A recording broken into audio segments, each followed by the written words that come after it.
दोस्तों, हिमालय की ऊंचाइयों में छिपा है एक ऐसा रहस्य जिसे जानने की चाह हर साधक के मन में होती है।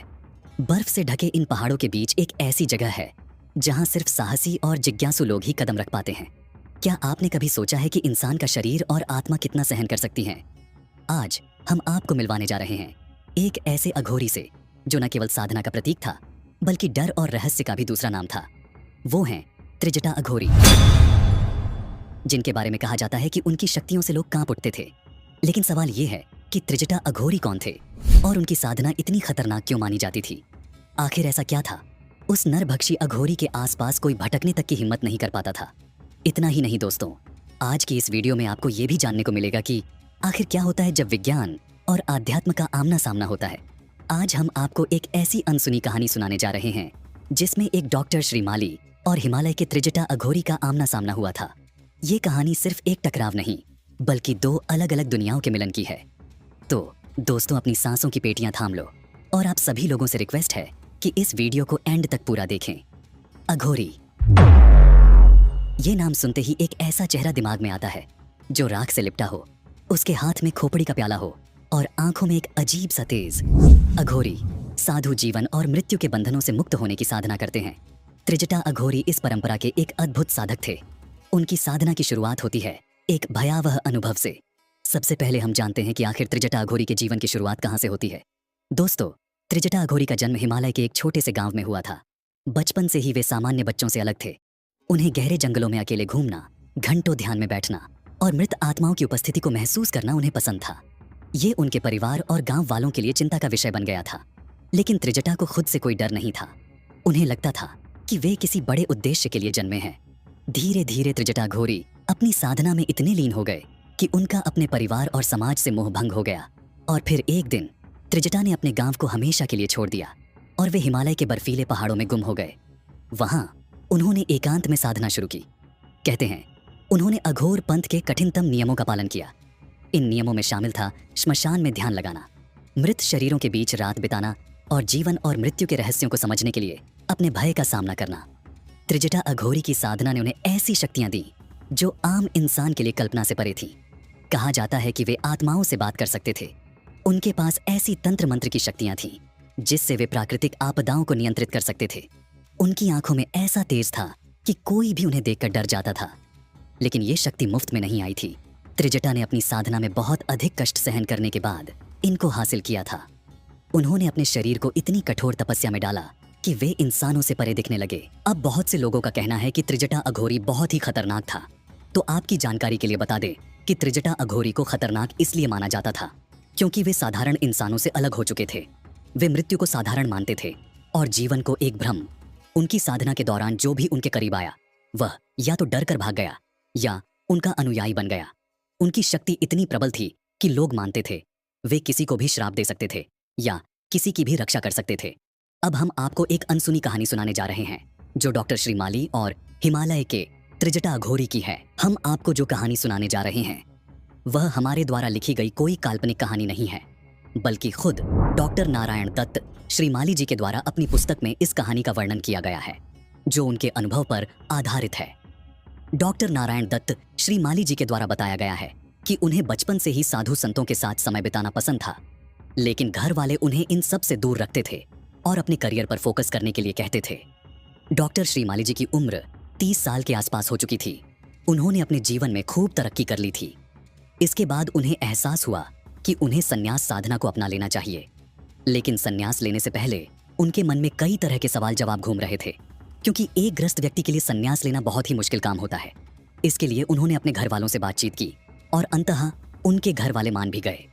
डॉक्टर श्री माली जी को अब ऐसे व्यक्ति की तलाश थी जो उन्हें संन्यास के रास्ते की ओर अग्रसर कर सके। इसी बीच उनकी मुलाकात एक ऐसे संत से हो जाती है जो उनके जीवन की यात्रा को एक नया मोड़ दे देते हैं। संत जी के द्वारा डॉक्टर श्री माली जी को बताया जाता है कि अगर उन्हें वास्तव में आध्यात्मिक की प्राप्ति करनी है तो इसके लिए उन्हें हिमालय जाना होगा। वहां पर कठोर तपस्या करनी होगी जिसके चलते उन्हें कई सिद्धियों की प्राप्ति होगी। डॉक्टर श्री माली जी ने सन 1973 में अपने गृहस्थ जीवन का त्याग कर अपना जीवन मानवता की सेवा और साधना को समर्पित कर दिया।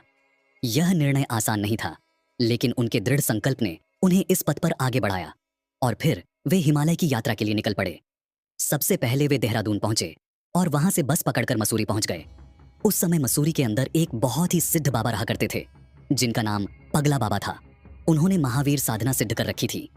डॉक्टर श्री माली जी कभी भी पगला बाबा से नहीं मिले थे, तो उन्होंने सोचा कि वे आगे की यात्रा करने से पहले एक बार पगला बाबा से अवश्य मिल ले, क्योंकि उन्होंने केवल गांव वालों से ही पगला बाबा के बारे में सुना था। उनका नाम पगला इसीलिए पड़ा था क्योंकि वह सामान्य समाज से बिल्कुल अलग थे और उनकी उपस्थिति में कुछ ऐसा था जो सामान्य से परे था। डॉक्टर श्री माली जी को इस रहस्यमयी बाबा से मिलने की तीव्र इच्छा हुई और वे उनके स्थान की ओर बढ़े। जब डॉक्टर श्री माली जी पगला बाबा के स्थान पर पहुंचे, तब उन्होंने देखा कि बाबा गहरे ध्यान में बैठे हुए थे। उनकी आंखों में एक गहरी शांति और आंतरिक ज्ञान की चमक थी। बाबा का शरीर बहुत ही साधारण था, लेकिन उनकी उपस्थिति में एक अलौकिक शक्ति महसूस हो रही थी। पगला बाबा का चेहरा भी एक विचित्र प्रकार की शांति से भरा हुआ था, जो किसी साधक के तप और ध्यान से प्राप्त होता है। पगला बाबा की मौजूदगी में ऐसा प्रतीत हो रहा था जैसे वे समय और स्थान की सीमाओं से परे हों। उनका व्यक्तित्व किसी रहस्यमय ऊर्जा से अभिभूत था और आसपास का वातावरण भी मानो उनके ध्यान में सम्मिलित हो गया था। जब पगला बाबा ध्यान से हटे तो उनके सामने श्री माली बैठे हुए थे। पगला बाबा ने मुस्कुराते हुए श्री माली जी से पूछा, तुम यहाँ क्यों आए हो वत्स? तब श्री माली जी बोले, गुरुदेव, मुझे आपके ज्ञान और अनुभवों को जानने की जिज्ञासा है। इस पर पगला बाबा ने बताया कि ज्ञान की खोज तुम्हारे भीतर से शुरू होती है। बाहर की दुनिया में जो भी है वह तुम्हारे भीतर के प्रतिबिंब से पैदा होता है। यह सुनकर डॉक्टर श्री माली जी चुपचाप बैठ गए और पगला बाबा ने उन्हें ध्यान की अवस्था में जाने के लिए कहा। बाबा ने उन्हें यह भी समझाया कि ध्यान के जरिए आत्मा और ब्रह्मा के बीच की दूरी को मिटाया जा सकता है। पगला बाबा ने मृत्यु को केवल एक परिवर्तन की प्रक्रिया बताया, न कि एक अंत। उन्होंने यह समझाया कि जीवन और मृत्यु दोनों एक ही चक्र का हिस्सा है। जीवन का उद्देश्य इस चक्र को समझना और उससे मुक्त होना है। पगला बाबा ने डॉक्टर श्री माली जी को यह सिखाया कि साधना ही आत्मा की वास्तविक शक्ति को पहचानने का एकमात्र तरीका है। उन्होंने ध्यान और तंत्र मंत्र की शक्तियों को समझाया और बताया कि किस प्रकार साधक अपने शरीर और मन को नियंत्रित करके दिव्य शक्तियों का अनुभव कर सकता है। पगला बाबा ने अंत में डॉक्टर श्री माली जी को यह महत्वपूर्ण संदेश दिया कि साधना का सबसे बड़ा उद्देश्य आत्मा की शांति और ब्रह्मा के साथ मिलन है। उन्होंने कहा कि जब तक कोई साधक अपने भीतर की ऊर्जा को पहचान नहीं लेता, तब तक वह बाहर की दुनिया में शांति और संतुलन की तलाश करता रहता है। लगभग 15 से 20 दिन तक डॉक्टर श्री माली जी पगला बाबा के साथ रहे। इस बीच उन्होंने बहुत कुछ चीजें यहाँ से सीखी। डॉक्टर श्री माली जी ने पगला बाबा से बहुत कुछ सीखा और उनके उपदेशों को जीवन में उतारने का संकल्प लिया। पगला बाबा के साथ बिताए गए समय ने डॉक्टर श्री माली जी के जीवन को एक नई दिशा दी और उन्होंने इन उपदेशों को अपने जीवन में आत्मसात किया। इसके बाद फिर से डॉक्टर श्री माली जी अपनी हिमालय की यात्रा पर निकल पड़े। डॉक्टर श्री माली जी के लिए ये यात्रा कोई आसान नहीं थी, क्योंकि वे अपना कुछ सफर बस से तय कर रहे थे, तो वही कुछ सफर पैदल ही तय कर रहे थे। 1 से 2 दिन तक तो उन्हें खाना तक भी नहीं मिल पा रहा था। वे किसी के पास आश्रय लेते तो किसी से पानी मांगकर अपनी प्यास को शांत करते। डॉक्टर श्री माली जी के लिए हिमालय की ये यात्रा इतनी भी आसान नहीं थी, लेकिन उन्होंने अपनी इस यात्रा के दौरान बहुत सी ऐसी चीजें सीखी थीं जो उनके जीवन में आगे चलकर काम आई। उन्होंने अपनी यात्रा में ऐसे तपस्वियों को देखा जो कठोर साधना कर रहे थे। इनमें से कुछ साधु वायुमंडल में ऊर्जा का संचय करके जीवन जी रहे थे। उन्होंने कुछ साधकों को विशेष मंत्रों का जप करते देखा, जिनका प्रभाव आसपास की प्रकृति और वातावरण पर भी दिख रहा था। डॉक्टर श्री माली जी ने कुछ समय गांव के लोगों के साथ भी व्यतीत किया था, जिसके चलते उन्हें त्रिजटा अघोरी के बारे में बहुत सी जानकारियां प्राप्त हुई, जिसमें उन्हें पता चला कि हिमालय के भैरव मंदिर के आसपास ही उनकी त्रिजटा अघोरी से मुलाकात होगी। लेकिन त्रिजटा अघोरी को लेकर गांव वालों की एक अलग ही सोच बनी हुई थी। उनका मानना था कि त्रिजटा अघोरी एक बहुत ही भयानक साधु है, जो इंसानों को देखना तक पसंद नहीं करता है। अगर उसके पास गलती से कोई इंसान चला जाए तो वह कभी जिंदा नहीं लौटता है। गांव वालों की बातें सुनकर एक पल के लिए तो डॉक्टर श्री माली जी भी भयभीत हो गए थे, लेकिन दूसरी तरफ इस चीज ने उनके अंदर एक जिज्ञासा भी पैदा की।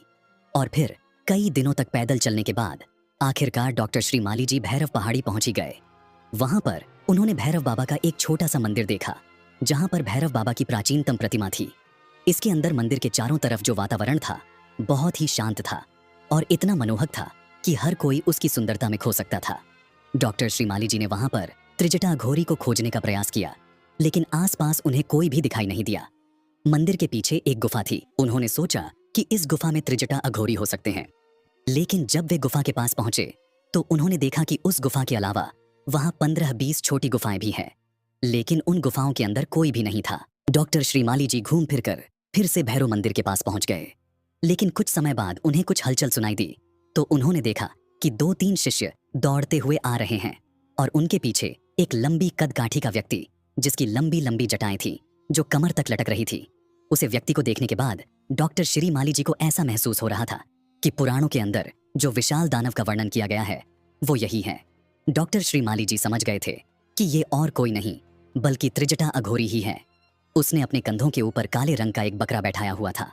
इसके बाद त्रिजटा अघोरी ने बकरे की गर्दन पकड़कर उसे जमीन पर नीचे छोड़ दिया। वह काले रंग का बकरा त्रिजटा की विशाल मुट्ठी की कसावट से छूटते ही हड़बड़ाकर अपने पांवों पर खड़ा हुआ। डॉक्टर श्रीमाली कहते हैं कि त्रिजटा ने मेरे सामने ही मोटे ताजे बकरे को अपने बाएं हाथ से ऊपर उठाया और अपने दाहिने हाथ से उसकी गर्दन को मरोड़ दिया। ये देखकर डॉक्टर श्रीमाली भय के मारे कांप उठे। लेकिन सबसे अचंभित करने वाली बात तो ये थी कि गर्दन मरोड़ने के बाद भी बकरे के खून की एक भी बूंद तक नहीं आ रही थी। उसने अपनी शक्तियों से उसे रोक रखा था। त्रिजट्टा ने बकरे को जमीन पर पटक दिया और आगे की तरफ बढ़ा। जैसे ही त्रिजट्टा डॉक्टर श्रीमाली जी के पास पहुंचा तो उसने एक जोर की हुंकार भरी। डॉक्टर श्रीमाली जी कहते हैं कि त्रिजट्टा अघोरी की हुंकार से उनका पूरा शरीर थर थर कांपने लगा। उनका शरीर पीला सा पड़ गया और आंखों में एक अलग ही भय पैदा हो गया था। लेकिन त्रिजटा अघोरी उनके पास आते ही उनके कंधों पर हाथ रखकर बोलता है कि तुम आ गए, मुझे पहले ही आभास हो चुका था कि तुम आने वाले हो। यह सुनकर डॉक्टर श्रीमाली जी काफी अचंभित हो गए थे। इसके बाद त्रिजटा अघोरी एक चट्टान पर जाकर बैठ गया और डॉक्टर श्रीमाली जी को भी अपने पास बैठने के लिए कहा। त्रिजटा अघोरी ने डॉक्टर श्रीमाली को एक चुनौती दी। उन्होंने कहा, अगर तुम मेरी शक्तियों को समझना चाहते हो तो पहले अपनी सीमाओं को पार करना सीखो। यहां विज्ञान काम नहीं करेगा, यहां सिर्फ आत्मा की सच्चाई चलती है। त्रिजटा ने डॉक्टर श्रीमाली को ध्यान में बैठने को कहा। उन्होंने उन्हें एक विशेष मंत्र दिया जिसे बार बार जपने को कहा। जैसे ही श्रीमाली ने मंत्र जपना शुरू किया उन्होंने अजीबोगरीब अनुभव महसूस किए। उन्हें लगा जैसे उनके चारों ओर ऊर्जा का एक चक्र बन रहा हो। त्रिजटा अघोरी ने डॉक्टर श्रीमाली को बताया कि उनकी शक्तियां केवल साधना और आत्मज्ञान का परिणाम है। यह कोई चमत्कार नहीं बल्कि प्रकृति के नियमों को समझने और उनके साथ एक होने की प्रक्रिया है। लेकिन उन्होंने यह भी कहा कि हर कोई इस मार्ग पर नहीं चल सकता। डॉक्टर श्रीमाली जी मन ही मन बहुत ज्यादा दुखी थे। ये दुख उन्हें उस बकरे के प्रति था जिसको त्रिजटा ने मार डाला था। त्रिजटा श्रीमाली जी के अंदर चल रहे उस दुख को कहीं ना कहीं समझ चुका था। उसने तुरंत ही अपनी शक्तियों का प्रयोग किया और बकरे की गर्दन और उसके शरीर को फिर से जोड़ दिया और बकरा पहले की तरह ही स्वस्थ होकर खड़ा हो गया। इतना ही नहीं, वह दौड़कर एक चट्टान से नीचे की तरफ भाग गया। यह सब देखकर डॉक्टर श्रीमाली जी अचंभित रह गए क्योंकि उन्होंने अपने जीवन में ऐसा दृश्य कभी नहीं देखा था। अक्सर पुराणों में तो संजीवनी विद्या के बारे में सुनने को मिलता है कि किसी भी मृत व्यक्ति को इस विद्या की मदद से जीवित किया जा सकता है। लेकिन आज उन्होंने साक्षात अपने सामने किसी मृत जानवर को फिर से जीवित होते हुए देखा था। डॉक्टर श्रीमाली जी कहते हैं कि त्रिजटा अघोरी जितने बाहर से दिखने में खूंखार थे उतने ही अंदर से बहुत ही कोमल हृदय के थे। डॉक्टर श्रीमाली जी के मन में कई तरह के सवाल अभी भी घर किए हुए थे जिनके बारे में वह त्रिजटा अघोरी से जानना चाहते थे। उन्होंने त्रिजटा अघोरी से पूछा कि गुरुजी, जीवन, मृत्यु और आत्मा का क्या रहस्य है। इस पर त्रिजटा अघोरी कहते हैं कि मृत्यु, जिसे तुम अंत समझते हो, वह केवल एक चरण है। आत्मा अमर है। ये शरीर एक वस्त्र की तरह है जिसे आत्मा समय समय पर बदलती है। मृत्यु से डरने का कारण है मोह। ये मोह तुम्हें शरीर, परिवार और संसार से बांधता है। लेकिन साधना के माध्यम से तुम इस मोह से मुक्त हो सकते हो। वत्स, साधना ही वह माध्यम है जिससे तुम अपने भीतर की शक्ति को पहचान सकते हो। मनुष्य केवल शरीर नहीं है, ये एक ऊर्जा है जो ब्रह्मांड से जुड़ी हुई है। ध्यान और मंत्र साधना के माध्यम से तुम अपनी आत्मा के साथ संवाद कर सकते हो। ये संवाद तुम्हें संसार के सभी बंधनों से मुक्त करेगा। इसके बाद डॉक्टर श्रीमाली जी पूछते हैं कि गुरुदेव, अघोर साधना को लेकर लोगों में भय और भ्रांतियां हैं, क्या ये सही है? इस पर त्रिजटा कहते हैं कि अघोर साधना का अर्थ है हर चीज को स्वीकार करना, चाहे वह अच्छा हो या बुरा। यह साधना तुम्हें द्वैत से ऊपर उठाने का मार्ग दिखाती है। अघोर का मतलब है जो घोर न हो। ये भय से मुक्ति का मार्ग है। अघोरी साधक वह है जो संसार के हर पहलू को अपनाता है लेकिन उसमें लिप्त नहीं होता। वह जीवन और मृत्यु दोनों को समान रूप से स्वीकार करता है। फिर श्रीमाली जी पूछते हैं कि गुरुदेव, ब्रह्मांड और हमारी चेतना का क्या संबंध है? इस पर त्रिजटा कहते हैं कि यह ब्रह्मांड तुम्हारी चेतना का ही विस्तार है। जो कुछ भी तुम देखते हो वह तुम्हारे भीतर है। ब्रह्मांड के रहस्यों को समझने के लिए पहले अपने भीतर झांकना सीखो। जैसे एक बूंद में पूरा सागर समाया होता है, वैसे ही तुम्हारी आत्मा में पूरा ब्रह्मांड समाया हुआ है। उनका अगला सवाल था कि गुरुदेव, मृत्यु के बाद क्या होता है? इस पर त्रिजटा का कहना था कि मृत्यु के बाद आत्मा एक नई यात्रा पर निकलती है। ये यात्रा उसके कर्मों और इच्छाओं पर निर्भर करती है, लेकिन जो साधक साधना के माध्यम से आत्मज्ञान प्राप्त कर लेता है वह इस चक्र से मुक्त हो सकता है। साधक का लक्ष्य केवल मोक्ष प्राप्त करना नहीं है, बल्कि ब्रह्मांड के नियमों को समझना और उनका पालन करना है। वत्स, याद रखो, ज्ञान केवल सुनने या पढ़ने से प्राप्त नहीं होता, इसे अनुभव करना पड़ता है। जाओ, साधना करो और सत्य की खोज में लगे रहो। डॉक्टर नारायण दत्त श्रीमाली जी की ये भेंट केवल एक साधक और गुरु के बीच की बातचीत नहीं थी। ये एक ऐसा अनुभव था जिसने उनके जीवन को नई दिशा दी। त्रिजटा अघोरी के उपदेश आज भी हमें ये सिखाते हैं कि आत्मा, साधना और ब्रह्मांड के रहस्यों को समझने के लिए एकांत, समर्पण और आत्मविश्वास की आवश्यकता है। लगभग 1 सप्ताह तक डॉक्टर श्रीमाली जी त्रिजटा अघोरी के साथ रहे। इस दौरान उन्होंने कई ऐसे तंत्र मंत्र का ज्ञान लिया जो आगे चलकर उनके जीवन में कई तरह के सकारात्मक बदलाव लेके आए। तो दोस्तों, ये थी हिमालय के खौफनाक अघोरी और डॉक्टर श्रीमाली जी से जुड़ी हुई कहानी, जिसके बारे में आज हमने आपको इस वीडियो में बताया। इस वीडियो को देखने के बाद हमें एक बात तो अवश्य ही सीखने को मिलती है कि जितने भी ऋषि मुनि या साधु संत हैं, भले ही उनकी बोली में कड़वाहट आपको देखने को मिले, लेकिन अंदर से उनमें अमृत का रस कूट कूट कर भरा होता है। उम्मीद करते हैं आप लोगों को ये वीडियो पसंद आया होगा। अगर ये वीडियो पसंद आया हो तो इस वीडियो को लाइक और चैनल को सब्सक्राइब करना ना भूले, और इसी तरह की इंटरेस्टिंग वीडियो देखने के लिए बेल आइकन दबाना ना भूले। हम जल्द ही मिलेंगे अगली वीडियो में।